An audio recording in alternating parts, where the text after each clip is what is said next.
রাধে রাধে। কেমন আছেন সবাই? আশা করি ভালো আছেন। আজকের ভিডিওতে আমরা দেখাবো কিভাবে প্লাস্টিকের বোতল দিয়ে আমরা সুন্দর একটা গাছ তৈরি করতে পারি। আমরা এখানে ভিডিওর মাধ্যমে দেখাচ্ছি যে স্প্রাইটের বোতল দিয়ে কিভাবে গাছ তৈরি করা হয়। আমরা যে গাছটা তৈরি করছি তার প্রথমে পাতা বানানো হচ্ছে।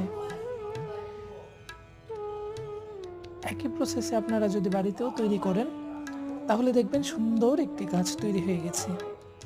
এবার একটা একটা পাতা করে ব্ল্যাক টিউবের মাধ্যমে লাগানো হচ্ছে। তো লাগানো প্রায় শেষ। যদি ভালো লাগে সাবস্ক্রাইব করে দেবেন, লাইক করে দেবেন। রাধে রাধে।